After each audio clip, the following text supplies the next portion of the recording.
Bonjour à vous. Je viens à vous aujourd'hui pour vous faire un retour sur une consultation de ce matin en mémoire akashique que j'ai trouvée extrêmement intéressante. Donc je la partage comme j'aime à faire de temps en temps. C'est une femme qui est venue vers moi concernant des blocages et des freins qu'elle ressent. Voilà. Et donc du coup, en ouvrant tout cela, et parce qu'encore une fois, ça vient toucher des choses au niveau du collectif, c'est pour ça que je le partage. Enfin, ça peut venir faire écho dans des choses qui nous sont propres. À un moment donné, parce que je n'ai pas déroulé toute la séance, parce qu'il y a vraiment eu plusieurs étages, plusieurs moments. Mais on est venu me parler de Jeanne d'Arc, déjà. Ça faisait référence à Jeanne d'Arc et sur le fait que elle a été raillée et éliminée pour ses convictions, pour ses croyances, pour le fait qu'elle dérangeait. Et en fait, ce qu'on m'a montré aussi à un moment donné, c'est que ce qui dérangeait surtout chez elle, c'est sa puissance en tant que femme. Donc ça, c'est assez intéressant, la façon dont ça a pu se poser, dans l'inconscient collectif aussi. Et puis, on m'a montré différentes périodes de nos, on va dire, des 100 dernières années, avec les années 20, où là, la femme était, donc c'est une de ses ancêtres, était très, justement, très en présence, euh, très rayonnante. Mais on était dans les périodes des années folles, donc ça passait tout seul, on va dire. C'était dans l'air du temps, ça ne posait pas de soucis. Et puis je me retrouve un peu plus tard dans les années de l'après-guerre.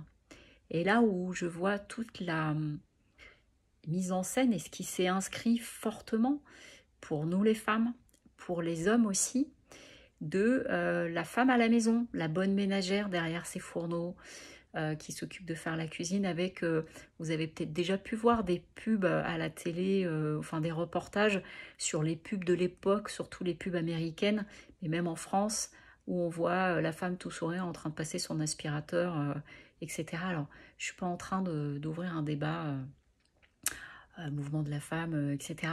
C'est juste pour soulever et pour voir la façon dont ça peut faire écho en vous, que vous soyez une femme ou que vous soyez un homme, de quelle façon vous avez pu vous le vivre à travers vos parents ou à travers vos grands-parents, de quelle façon vous avez pu le vivre aussi dans la façon dont ça a pu être au niveau de la société et dont on a pu hériter, parce que cette personne, en fait, tous ces freins et ces blocages viennent de sa difficulté à prendre sa place et à rayonner pleinement en tant que femme.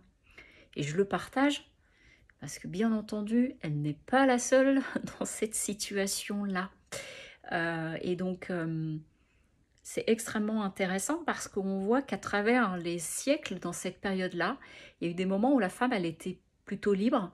Et puis, à l'après-guerre, vraiment me montrer l'image de la rentrée dans un entonnoir et dans un rôle à tenir, d'être derrière ses fourneaux, de ne pas prendre de place, d'être à l'arrière de son mari, même si on a eu des contre-exemples qui m'ont été montrés là aussi, avec Jackie Kennedy, avec Lady Di plus tard, ou plus récemment Madame Brody, qui sont des femmes qui rayonnent naturellement. Même quand vous regardez des images, vous voyez qu'elles, moins leur mari. Et donc, c'est assez intéressant de voir du coup les paradoxes dans lesquels on a pu être et ce que ça a pu venir inscrire en nous. Donc, ce partage simplement pour vous inviter individuellement, vous, que vous soyez un homme ou une femme, dans quelle représentation vous êtes par rapport à ça, comment vous vous sentez par rapport à ça, comment vous vous sentez par exemple quand vous pensez à des personnes comme Jeanne d'Arc, comme Jackie Kennedy, finalement, est-ce qu'elles amènent en vous une sorte d'admiration, de modèle, de quelque chose d'exemplaire, ou au contraire ça amène un malaise, c'est de voir un petit peu comment vous vous situez par rapport à tout ça. Mais ce qui est intéressant surtout, c'est de voir qu'au cours du siècle, on a eu des moments où la femme finalement était assez libre et d'un seul coup cadenassé quelque part, hein. Je parle même pas du fait que pas de compte en banque, pas le droit de vote et tout, toutes ces choses-là. Mais qu'est-ce que ça peut venir raconter ou non en vous? Dans quelle façon ça peut faire écho dans votre propre façon à trouver votre place dans la société, euh, dans votre espace de femme, dans l'espace de la femme libre et même de la femme sacrée. Voilà, c'était le partage du jour autour de cette lecture qui était assez particulière. Donc, du coup, je me suis permise de vous la partager. Je vous dis à très bientôt. Au revoir.